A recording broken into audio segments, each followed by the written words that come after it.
नमस्कार, मैं हूं सुमंत कुमार चौबे और आप देख रहे हैं पंचायत दर्पण टीवी। आज जब मैं अपने स्टूडियो से निकला तो ये महिलाओं में बहुत सारे संशय थी कि जित्याया व्रत को हम किस तरह करें और इसको कैसे किया जाएगा, इसका पारण, नहा खाए, किस प्रकार से इसके करने का क्या विधि विधान है, इसके करने से क्या फल की प्राप्ति होती है। इसी क्रम में आज मैं परसौनी बैज शिवहर जिला अंतर्गत पड़ता है, इस पंचायत के श्री उपेंद्र नाथ मिश्रा के यहाँ पहुँचा हूँ, जो इस समाज के बहुत बड़े निर्णय सिंधु के ज्ञाता भी हैं और वो तांत्रिक विद्या भी इनके पास है। ये कुंडली भी बनाते हैं। इतना मान लीजिए कि हमारे जिला के गिने चुने आचार्यों में से एक आते हैं। इसी क्रम में हमारे स्टूडियो से जानकारी मिली कि वो आज अपने आवास पे आए हैं। इस क्रम में हम उनसे खास बातचीत करना चाहेंगे और इस संशय को दूर करेंगे। तो अब मैं महज उनके दरवाजे के नज़दीक पहुंच चुका हूं, जहां कुछ दृश्य आपको देखने को मिलेंगे। यहाँ हरे भरे जड़ी बूटी, नाना प्रकार के वृक्ष पौधे जो तांत्रिक कार्य में आते हों, जैसे कैमरामैन से मैं आग्रह करूंगा कि इधर के पौधे को भी दिखाएं। यहाँ आने से ऐसा लगता है कि मानो हर प्रकार की जड़ी बूटियाँ यहाँ उपलब्ध हैं। तो ऐसे आचार्य जैसे मिलना तो अति आवश्यक है और इनसे हमारी संशय भी दूर होने वाली है। तो आइए मैं इनके आवास पर पहुंचता हूं, जहां इनसे हम खास बातचीत करेंगे और अपने दर्शकों को बताएंगे कि जित्या व्रत को हम किस प्रकार करें और कैसे करने से हमको अधिक से अधिक फल की प्राप्ति होगी। अब मैं इनके आवास के करीब करीब आ चुका हूँ। मानो कि अब मैं उनके आवास में प्रवेश करने वाला हूँ और उनसे खास बातचीत करके अपने दर्शकों को दिखाना चाहूँगा कि पुत्र जित्या व्रत किस प्रकार करें और इसके करने से क्या फल की प्राप्ति होती है।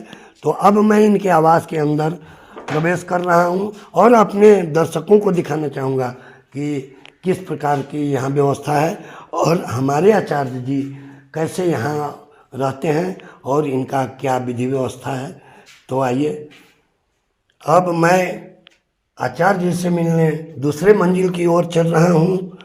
लगता है कि ये एकदम रमणीक स्थान है। यहाँ नाना प्रकार की व्यवस्थाएं हैं। इन्होंने हर तरफ जड़ी बूटी, पेड़ पौधे इत्यादि दवा वगैरह का भी काम इनके द्वारा होता है। तो आप आइए, अब मैं इनके कक्ष में प्रवेश करने वाला हूँ। कैमरामैन चप्पल खोल देंगे, ये इनका पूजा स्थान लगता है। तो आइए, मैं अब इनके समीप पहुँच गया हूँ, जहाँ इन्होंने अपना योगासन करने हेतु तरह तरह के विधि व्यवस्था, पूजा हेतु विधि व्यवस्था रखा। तो अब मैं श्री आचार्य जी के से दो शब्द पूछूंगा और अपने दर्शकों का संशय दूर करूंगा। गुरु जी से आशीर्वाद लेना चाहूँगा, उसके बाद मैं इनसे बातचीत करूंगा। गुरु जी नमस्कार। दीर्घायु भव, खंड दीर्घायु भव, यशस्वी भव, यशस्वी भव। जैसा कि हमने अपने स्टूडियो से निकला, वहाँ तरह तरह के विद्वानों का मत आया, जिसमें किसी का कुछ कहना, किसी का कुछ कहना। तो बहुत सारे लोगों ने हमको बताया कि पुत्र जित्या व्रत को लेके महिलाओं में काफ़ी संशय है। और मुझे ये भी पता चला कि अपने जिला में निर्णय सिंधु के आप बहुत बड़े ज्ञाता माने जाते हो और कर्मकांड के तो आप हैं ही, जड़ी बूटी, तांत्रिक विद्या, ये सब के जानकार हैं। तो हमने सोचा कि क्यों न गुरु जी से मिले और उनकी राय जाने कि ऐसी क्या बात है जो ऐसे ऐसे विद्वानों का इस तरह का मत आता है। तो इस पे आप क्या करना चाहेंगे? देखिए, आज के कली काल में सभी धर्मों से लोग जुड़े हैं। सभी धर्मों से अनेक प्रकार की वार्तालाप करते हैं। अनेक तरह के पंचांग निकल गया, पतरा निकल गया। तो पंचांग जो है वह एक ऐनाज से ज्योतिष का समय बताता है, लेकिन जितिया जो व्रत होता है इसको महालक्ष्मी व्रत कहा जाता है। महालक्ष्मी व्रत का प्रारंभ आश्विन कृष्ण पक्ष प्रतिपदा से प्रारंभ होता है और आश्विन शुक्ल पक्ष पूर्णिमा तक चलता है। 1 महीना का ये महालक्ष्मी व्रत होता है। इसको हम लोग संस्कृत में महालय व्रत करते हैं। इसी में ये अष्टमी तिथि की जो व्रत होती है इसको औरतें अपने पुत्र के अखंड आयु प्राप्त होने के लिए, लंबी आयु की कामना के लिए नारी इस व्रत को करती है। आइए, गुरुजी से इतनी जानकारी मिली कि महिलाएं अपने पुत्र के दीर्घायु के लिए ये व्रत रखती हैं। तो अब इससे आगे बढ़ते हैं और अपने दर्शकों को बताएंगे कि इसको किस प्रकार करें, इसका पारण, इसका नहा खाए का विधि व्यवस्था क्या है, और ऐसे ऐसे जो आचार्य लोग हैं उनके मतों में अंतर जो होता है इसका भी स्पष्टीकरण आज हम गुरु जी से जानना चाहेंगे। यह जीवपुत्रिका व्रत में मूल चीज अष्टमी तिथि के बारे में हमें जानना है कि अष्टमी तिथि कब पड़ती है, इस व्रत को कैसे करना चाहिए। बहुत विद्वानों ने बहुत ढंग से फेसबुक के माध्यम से समाज में फैला रहे हैं, बता रहे हैं, लेकिन मूल बात यह है कि अष्टमी कृष्ण पक्ष में होती है, अष्टमी शुक्ल पक्ष में होती है। तो कृष्ण पक्ष में जो अष्टमी होती है तो उस व्रत को करने का विधान अलग है, और शुक्ल पक्ष में जो अष्टमी होती है उस व्रत को करने का विधान अलग है।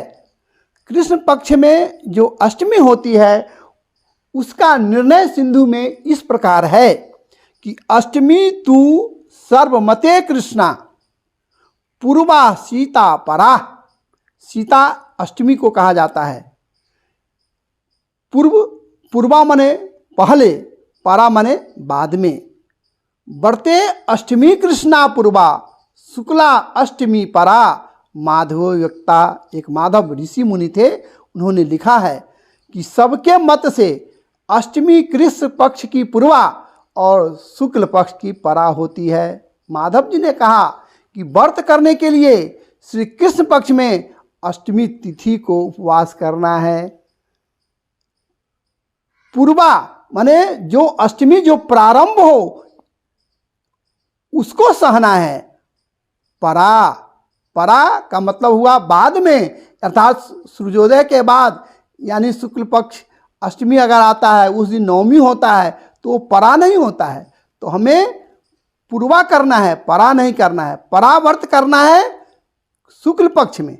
लेकिन विद्वानों ने कथा पढ़ करके दूसरे जो आजकल नीम हकीम खतरे जान पुस्तकें मार्केट में बाजार में आ गई है उसको पढ़ करके सप्तमी और अष्टमी शुक्ल और कृष्ण पक्ष के दोनों को एक ही मान लेते हैं। ऐसा मत नहीं है। हमारा निर्णय सिंधु बताता है कि अगर कृष्ण पक्ष अष्टमी तिथि में सप्तमी हो तो पूर्वा अष्टमी को करना है, परा अष्टमी को नहीं करना है। लेकिन शुक्ल पक्ष में अगर पूर्वा हो तो नहीं करना है, परा करना है, अर्थात अष्टमी उपरांत अष्टमी। जैसा कि गुरुजी से अब तक जो जानकारी मिला मैं अपने दर्शकों के साथ शेयर किया। गुरुजी ने बताया कि कृष्ण पक्ष का अष्टमी व्रत जो होता है वो पूर्व में होता है और शुक्ल पक्ष का जो अष्टमी होगा वो अंत का माना जाएगा। तो अब मैं इनसे नहा खाए के विधान के बारे में जानकारी लूँगा और इनसे जानना चाहूँगा कि इसका शुभ मुहूर्त क्या है जो महिलाएं नहा खाए करेगी। गुरुजी, आप नहा खाए के बारे में हमारे दर्शकों को बताएं। देखिए, आपका ये प्रश्न बहुत ही मार्मिक प्रश्न है। इस प्रश्न का उत्तर तो आपने समझा कि कृष्ण पक्ष का पूर्वा व्रत करना चाहिए और शुक्ल पक्ष का परा करना चाहिए। हमने बहुत सी पंचांगों का अध्ययन किया, जैसे ऋषिकेश पंचांग, मिथिला पंचांग, महावीर पंचांग, ये सब पंचांग हैं। वाराणसी की पंचांग और मिथिला पंचांग, सब में व्रत के बारे में ऐसा बताया गया है कि गुरुवार अर्थात 5 तारीख को हमें नहा खा करना है। नहा खा का मतलब हुआ कि औरतों को बिना लहसुन प्याज का भोजन करना है, स्नान ध्यान करेगी, है ना, और उस दिन शुद्ध भोजन करेगी। और शुक्रवार को अर्थात 7 तारीख को सप्तमी और अष्टमी व्रत है। जो अष्टमी पूर्वा हो गया और मध्य व्यापनी हो गया, माने मध्य के दिन में है, अर्थात 6 तारीख को हम व्रत करेंगे। गुरुजी ने निर्णय सिंधु के अनुसार अष्टमी तिथि को करने का निर्णय बताया और इनसे मैं पुनः नहा खाए के बारे में जानने की कोशिश करता हूं और इनकी जानकारी मैं अपने दर्शकों तक पहुंचाना चाहूँगा। तो आइए इस क्रम में मैं इनसे नहा खा के बारे में विशेष जानकारी लेना चाहता हूँ। गुरुजी, नहा खा किस दिन और कैसे करना है? इस साल की जो पंचांग है वाराणसी और मिथिला पंचांग, तो वाराणसी का जो मत है और मिथिला पंचांग का मत दोनों आपस में मिल रहा है। इस साल गुरुवार अर्थात 5 अक्टूबर को नहा खा होगा, उसमें कोई भी संशय नहीं है। फिर भोर में देहात के लोग सरगही खाते हैं, दही चूड़ा इत्यादि अपने पितरों को चढ़ाते हैं और स्वयं खाते हैं। सुबह होकर के व्रत का प्रारंभ करते हैं। तो आइए इस क्रम में इनसे नहा खा के बारे में जानकारी मिली कि महिलाएं सुबह सुबह यानी कि भोर में दही चूड़ा खा के सरगही करती है और कल होके उनका व्रत प्रारंभ होता है।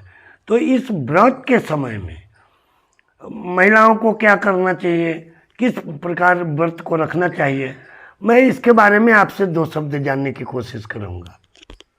यह व्रत 6 अक्टूबर शुक्रवार को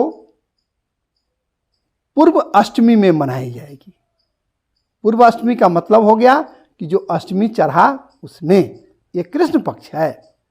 तो उस दिन औरतें मध्याह्न काल में स्नान करती है और जो विधि विधान है कि तेल और सरसों की खरी बहुत जगह पीपल के पत्ते पर, बहुत जगह कटहल के पत्ते पर चढ़ाती है, क्योंकि ये क्षेत्रीय विधान है, औरतें करती हैं।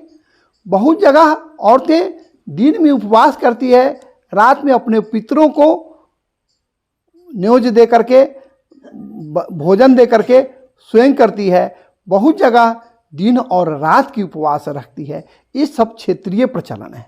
हम लोगों के यहाँ प्रायः अष्टमी तिथि में नारी अन्न भक्षण नहीं करती है, दिन और रात उपवास रखती है। मैं आचार्य जी से पारण के बारे में भी जानकारी लेने की कोशिश कर रहा हूँ। गुरुजी, आप मुझे पारण के बारे में विशेष जानकारी दें कि इस पारण को किस प्रकार किया जाए सुबह। इस साल अष्टमी तिथि का अंत बनारसी पंचांग से 10 बजे, 10:30 बजे करीब में हो रहा है। हर पंचांग में अलग अलग दिया है, हर क्षेत्र में अलग अलग है। जैसे कलकत्ता में, अगरतला में, असम में, इस क्षेत्र में सूर्योदय का मान अलग है, इसलिए वहाँ 8 बजे, 8:15 में, 9:30 में उस क्षेत्र के लोगों के लिए है। लेकिन हमारे बिहार वासियों और बनारस वासी इस क्षेत्र के जो पूर्वांचल क्षेत्र है, इसमें 10 बजे के बाद ही पारण का विधान है। इस वर्ष चूँकि अष्टमी तिथि का अंत जो है वह 10 साढ़े 10 में हो रही है। उस दिन औरतें जो है घर में भोजन बनाती है। घर में वो भोर में, यानी कहने का मतलब है कि अष्टमी तिथि की भोर में ओरी अपने घर के पितरों को पूजन करती है। करू तेल, सिंदूर इत्यादि लगा करके अपने पितरों को निमंत्रण देती है। अपने पितरों से सौभाग्य और आयु की कामना करती है कि हे पितृ, मेरे घर में लक्ष्मी के वास हो, मेरे पुत्रों को दीर्घायु हो, हम सब दीर्घायु हो। यह जितवाहन गोसाई मान करके पूजन करती है। ये जितवाहन है कौन? ये सियार और चिल्होर दोनों भिन्न भिन्न जाति के हैं। सियार वैष्णव प्रवृत्ति के हैं, चिल्होर मांसाहार प्रकृति के हैं। लेकिन इस दोनों ने अपने संतान की रक्षा के लिए पूर्व समय में व्रत किया, जिससे उसके पुत्र और पुत्रों की प्राप्ति हुआ, उस सबों की संतान की वृद्धि हुई। इसी को हम लोग जो पूर्वजों में पहले जिसने जैसा व्रत किया उसी को हम लोग भगवान मान के पूजन करते हैं। तो चिल्होर और सियारिन का हम लोग प्रतिमा बनाते हैं और उसको हम लोग अक्षत फूल चंदन उसी को चढ़ा करके पूजन करते हैं और उसी को भगवान मानते हैं। क्योंकि पूर्व समय में इसने इस व्रत को किया था, जिससे हम शिक्षा लिए हैं, उसी के अनुसार हम लोग व्रत को करते हैं, इसलिए उन्हीं का पूजन करते हैं। लेकिन हमारे धर्म शास्त्र के अनुसार ये लक्ष्मी व्रत है, महालक्ष्मी व्रत है, इसलिए हमें लक्ष्मी की उपासना करनी चाहिए, जितवाहन गोसाई का पूजन करना चाहिए, है ना, अपने पितरों का पूजन करना चाहिए। पितरों के पूजन करने से पितृ का आशीर्वाद होता है, घर में लक्ष्मी की प्राप्ति होती है, कलयुग में रोग का नाश होता है, धन धान की वृद्धि होती है, हमें लंबी आयु प्राप्त होती है।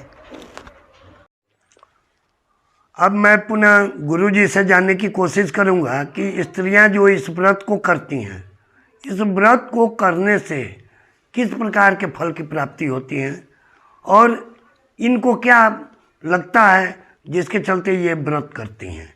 तो गुरुजी, आप हमें इस व्रत के करने का विधान बताया, पारण बताया, आपने नहा खा के बारे में बताया। अब मैं आपसे आग्रह करूंगा कि आप इस व्रत को करने से किस तरह के फल की प्राप्ति होती है, इसके बारे में बताने की कृपा करेंगे। यासा वेदमुखी मुखीरन्मुखी नित्यं च निन्द्रामुखी नाना रूप करी करी गुण करी माया करी शंकरी गौरी पिंड पयोधरी रिपुधरी कंठस्थ विद्याधरी सा लक्ष्मी परिपूर्ण चंद्र बदनी माम पातो विश्वेश्वरी।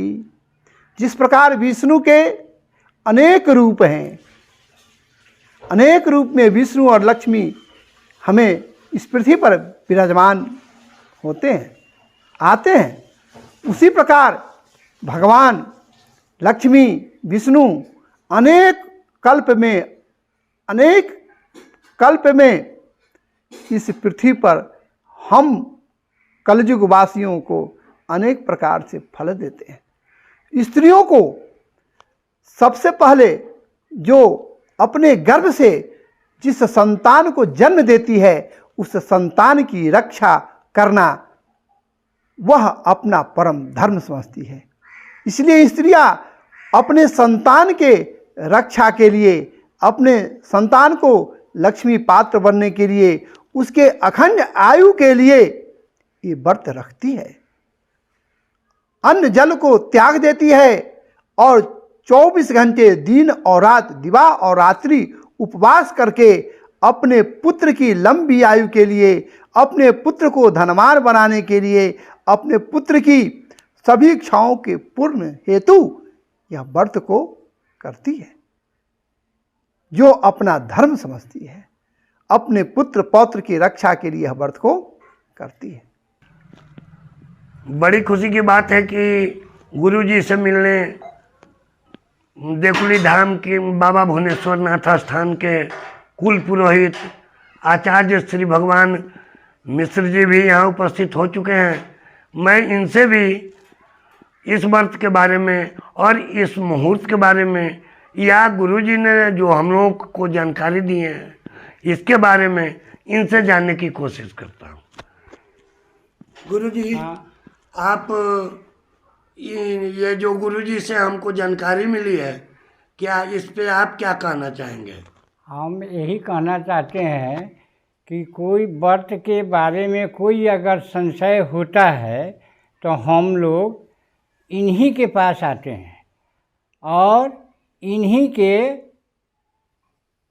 राय से हम जो बताते हैं वही हम अपने जजमान लोग को कहते हैं और हम अपने भी करते हैं। यह जो ज्योतिषी आचार्य हैं और निर्णय सिंधु का ज्ञाता है, इसलिए हम लोग इनके पास आते हैं और जो कहते हैं उन्हीं के अनुसार हम लोग भी काम करते हैं और व्रत करते हैं। हमने आचार्य उपेंद्र नाथ मिश्रा से खास बातचीत की, उनसे जानकारी मिली कि तारीख 5 तारीख को हम नहा खा करेंगे, 6 को दिन भर उपवास करके और 7 तारीख को 10 बजे के बाद पारण करेंगे। तो इन्हीं सब शब्दों के साथ मैं अपने दर्शकों को बताना चाहता हूँ कि व्रत कहने का शुभ मुहूर्त यही है जैसा कि हमारे आचार्य जी ने बताया। तो आइए, ऐसे वीडियो को देखने के लिए हमारे चैनल को सब्सक्राइब करें, लाइक करें, शेयर करें।